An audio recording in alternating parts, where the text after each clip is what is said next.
NVN के दोस्तों, कमाल की बात में खैर मकदम, स्वागत, वेलकम।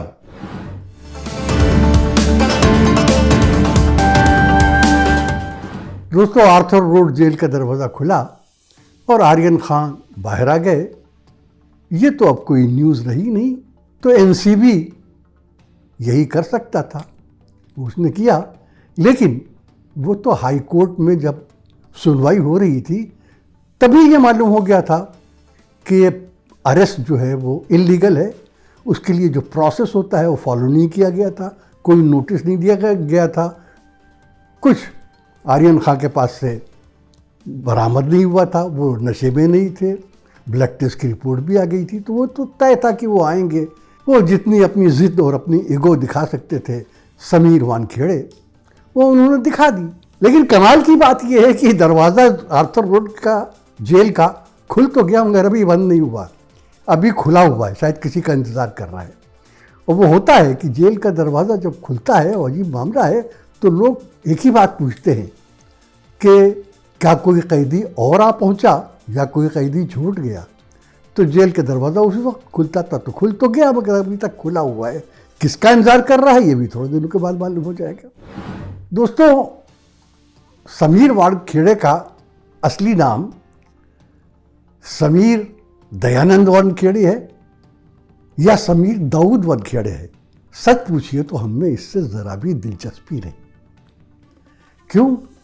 इसलिए कि सरकारी अफसर अगर ईमानदार है तो फिर फर्क नहीं पड़ता वो हिंदू है, मुसलमान है, सिख है, ईसाई है, पारसी है या कुछ और है।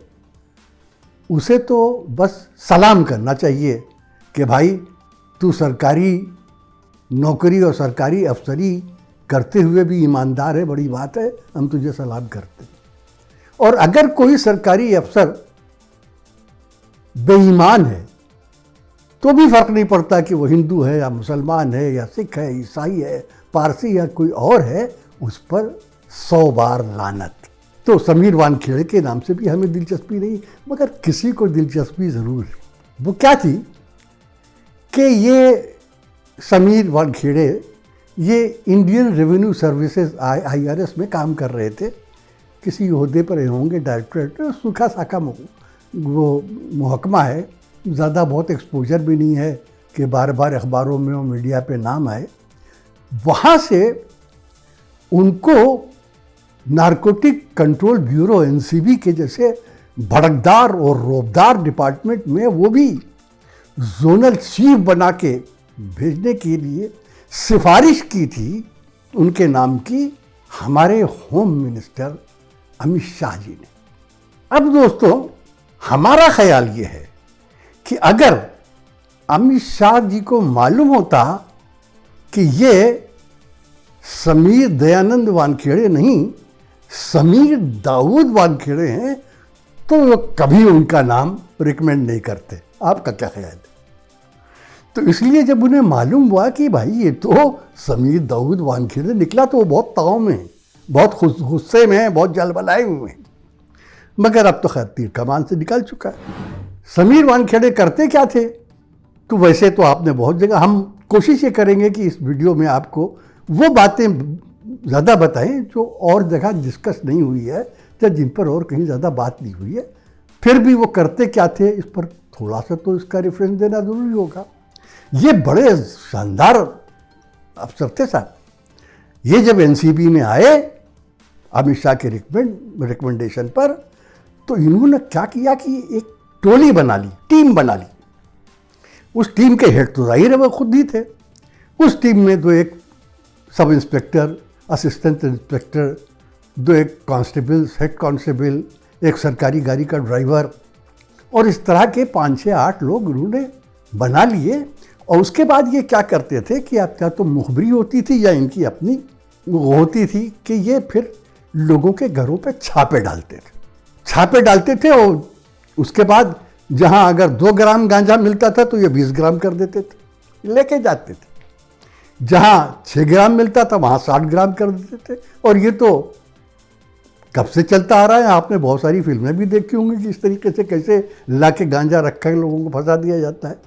उसके बाद इनकी टीम में काम इनका अच्छा होता ये है कि जब कहीं ऐसा छापा पड़ता है और माल बरामद होता है तो उस माल को फिर सील किया जाता है और सील करके उसके ऊपर डिपार्टमेंट की अपनी लाख की मुहर लगा दी जाती है। और जब ये किया जाता है तो पंचों को बुला के उनके सामने किया जाता है और ये पंच आमतौर पर पास पड़ोस से आसपास से लोगों को दो चार बुलाकर उनके सामने कर दिया था, उनसे दस्तखत दी जाती थी। लेकिन समीर वानखेड़ा साहब बहुत ज़बरदस्त खिलाड़ी थे, वो पंच भी अपने साथ लेके जाते थे। तो ये जो गोसावी और भानुशाली वगैरह जो आप नाम सुनते हैं, ये परमानेंट पंच थे समीर वानखेड़े साहब के, जिनको ये लेके जाते थे। और हाँ, इन सब के साथ वो एक वकील साहब को भी साथ ले जाते थे। उन वकील का नाम अयाज खान बताया जाता है। उसके बाद जब छापा पड़ता था तो ये चीज़ें तो बराबर होती थी, लेकिन इसके अलावा अगर वहाँ कोई माल मिल जाता था, पैसा वैसा सोना जेवर, तो वो भी लेके अपनी अंटी में रख लेते थे और फिर सरकारी रिकॉर्डों में थोड़ा दिखा देते थे और बाकी पैसा जो है वो आपस में बांट लेते थे और हजम कर जाते थे और डकार भी नहीं लेते थे। उसके बाद जहाँ छापा पड़ता था उनसे ये भी कह देते थे कि भाई देखो, अगर तुम्हें छूटना है और सब करना है तो ये अयाज खान वकील साहब को अपना वकील बना लो, ये सब तुम्हारा मामला ठीक करा देंगे। फिर अयाज खान साहब अपना मामला ठीक करा देते थे।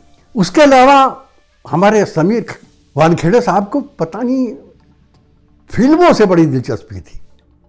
क्यों थी ये हम आपको आगे बताएंगे, लेकिन फिल्म बॉलीवुड से बड़ी दिलचस्पी थी। ज़्यादातर जो थे इनके निशाने पर बॉलीवुड वाले लोग रहते थे और उन्हीं को अक्सर तलब किया जाता था पूछगछ के लिए, इंक्वायरी के लिए। तो बॉलीवुड के लोगों के लिए बारे में एक आम परसेप्शन ये है कि भाई ये लोग जो है अपना झंझट में पड़ना नहीं चाहते हैं, माल वाल इनके पास होता है, ये दिवे के निकल लेते हैं। तो यहाँ भी यही हो रहा था। तो कहा जाता है कि उस सिलसिले में जिन लोगों को बुलाया गया, जिनसे, और क्या इल्ज़ाम क्या होता था कि भाई फला जगह हमने छापा मारा था या फला को हमने पकड़ा था, उसके व्हाट्सएप चैट में आपका नाम भी था, बस ये काफ़ी है बुलाने के लिए। तो इस सिलसिले में कहा जाता है कि उन्होंने अब दीपिका पादुकोण और श्रद्धा कपूर, सारा खान और ऐसे दो चार एक्ट्रेसेस वगैरह को तलब किया उनसे। उसके बाद मेरा ख्याल है अयाज खान साहब बाकी साहब मामला वो कर देते थे। दोस्तों, हम आपको एक बात बताते हैं कि ये सब उनके ऊपर इल्ज़ामात हैं, ये इल्ज़ामात हैं। अभी ये देखना है कि ये सच है या नहीं है, ये बाद में मालूम होगा। तो आप ये कहेंगे कि अगर ये इल्ज़ामात है सिर्फ, तो हम उसका जिक्र क्यों कर रहे हैं? तो हम उसका जिक्र इसलिए कर रहे हैं दोस्तों कि ये सारी बातें जो हमने आपको बताई हैं, ये हर्फ बहर्फ मीडिया में आ चुकी हैं। और उसके अलावा महाराष्ट्र गवर्नमेंट के एक बहुत जिम्मेदार मिनिस्टर नवाब मलिक 2 अक्टूबर से जब से आर्यन खान गिरफ्तार हुए हैं और आज की तारीख तक रोज़ कोई न कोई वानखेड़े भाड़ा फोड़ते ही रहते हैं, कोई न कोई पर्दा चाक करते रहते हैं, कोई न कोई राज बाहर निकालते ही रहते हैं। तो हम जो आप बातें आपसे कह रहे हैं, हम उनके हवाले से कह रहे हैं।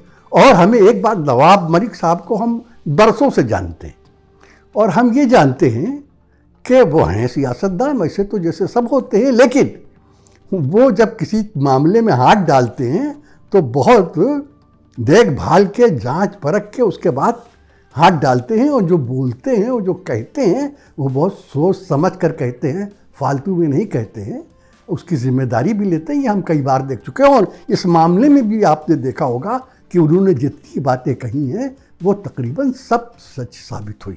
तो ये तो आपको ये बता दिया हमने कि वो ये क्या करते थे।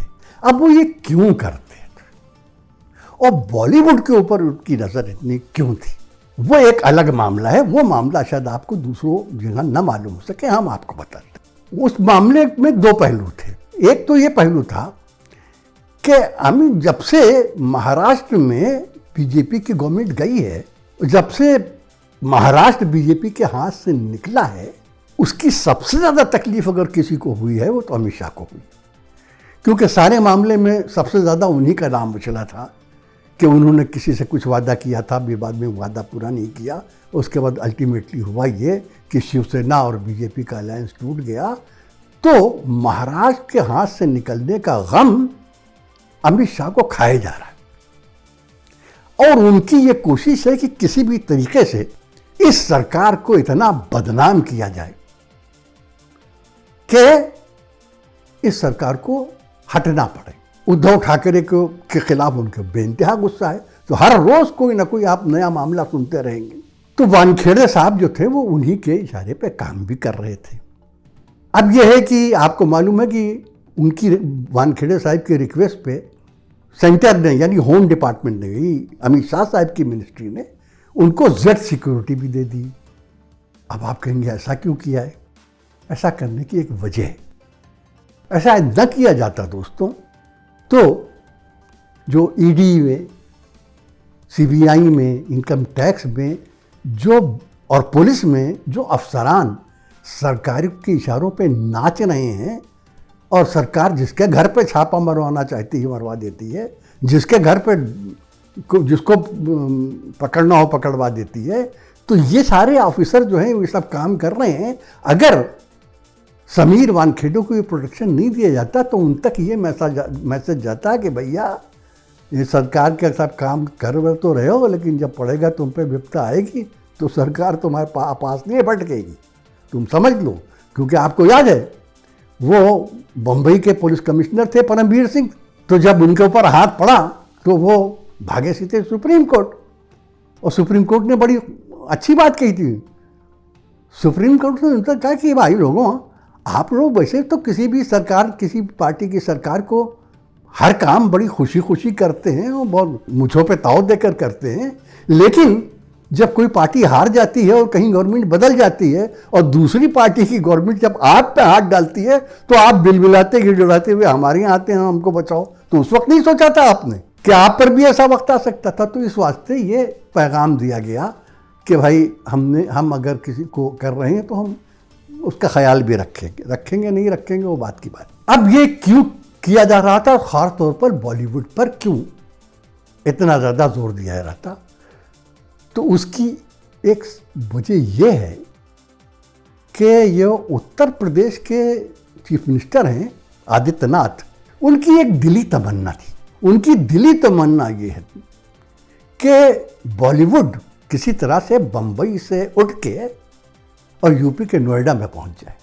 तो इसलिए उन्होंने बॉलीवुड के एक्टर्स और एक्ट्रेसेस को टेरराइज करना शुरू करवा दिया। ये वानखेड़े की टोली और टीम जो थी यही काम करती थी कि इतना टेरराइज करो कि ये घबरा के कहें भाग करोगे यार, ऐसी तैसी कहीं और चलो जहाँ आराम चैन से रह सकें, यहाँ तो जीना मुश्किल हो रहा है। लेकिन दोस्तों आदित्यनाथ की ये तमन्ना कभी पूरी हो नहीं सकती, वो भी नहीं पाएगी। उसकी वजह यह है कि मुंबई में बॉलीवुड फिल्म इंडस्ट्री को या टीवी इंडस्ट्री को जो फैसिलिटीज़, जो सहूलतें चाहिए होती हैं, जो इंफ्रास्ट्रक्चर दरकार है, वो सिर्फ मुंबई में मिलता है। उत्तर प्रदेश और नोएडा में तो अगर वो कोशिश भी करेंगे तो अभी 10 साल लगेंगे और सैकड़ों करोड़ रुपया लगेगा। माना कि आदित्यनाथ हिंदुस्तान की सबसे बड़ी स्टेट के चीफ मिनिस्टर हैं, लेकिन वो ये इतना बड़ा काम है, बॉलीवुड फिल्म इंडस्ट्री को यहाँ से शिफ्ट करना इतना बड़ा काम है कि उसके लिए आदित्यनाथ बहुत छोटे हैं, उनका कद बहुत छोटा है, बौने हैं वो।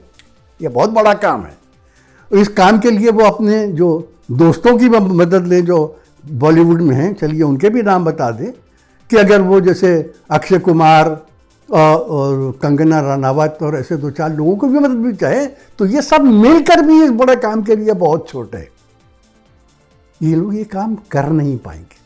तो इसलिए जो लोग ये समझते हैं कि वो अपने पॉलिटिकल क्लाउड की वजह से या अपनी पार्टी के जोर की वजह से या किसी भी वजह से ये समझते हैं कि बॉलीवुड जो है वो मुंबई से हट सकता है, तो हमें कहने दीजिए मेरे दोस्तों, चाहे वो जो भी लोग हों, जितने भी लोग हों, जितने भी बड़े लोग हों, हमें कहने दीजिए कि वो मूर्खों के स्वर्ग में रहते हैं।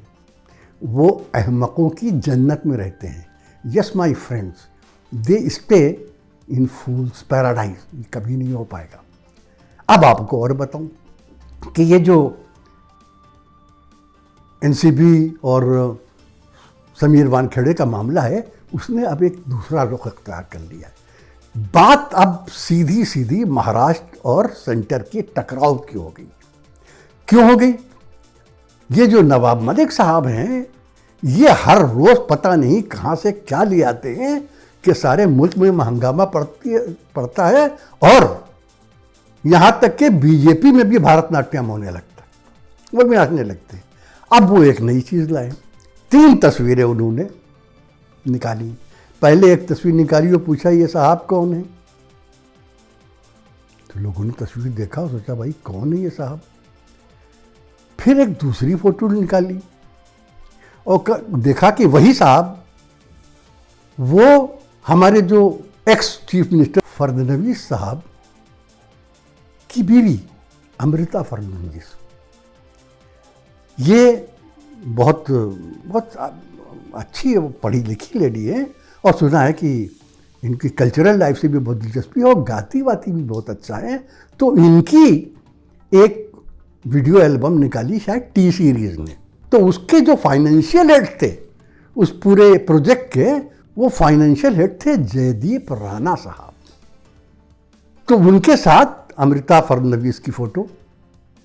खैर ये भी कोई बात नहीं हो सकता। फिर एक तीसरी फोटो आई जिसमें यही राणा साहब जो हैं वो फडणवीस साहब के साथ खड़े हुए हैं।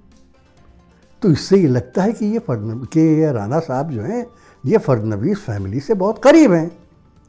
और ऐसा नहीं है कि चलते फिरते कहीं किसी ने सेल्फी ले ली हो या किया हो, इतनी आसानी से फोटो थोड़ी खींच सकती हो, वो भी एक गाने के एल्बम के ऊपर। तो अब ये राणा साहब हैं कौन?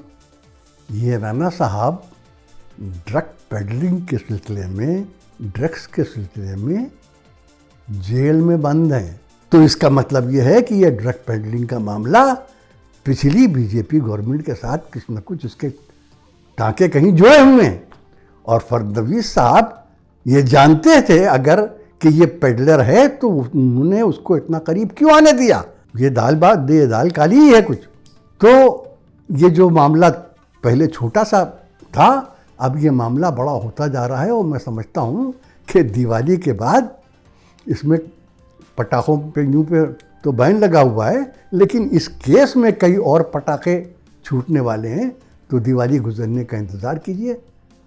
तब तक हम आपसे इजाज़त लेते हैं। और दोस्तों, अगर आपको हमारी ये तमाम एनालिसिस पसंद आई है तो कमेंट बॉक्स में ज़रूर हमें बताइए, हमें अच्छा लगेगा। अगले वीडियो तक के लिए हमको, आज़म साहब को, डॉक्टर सलीम को, फैसल सैयद को इजाज़त दीजिए। जय हिंद, खुदा हाफिज़।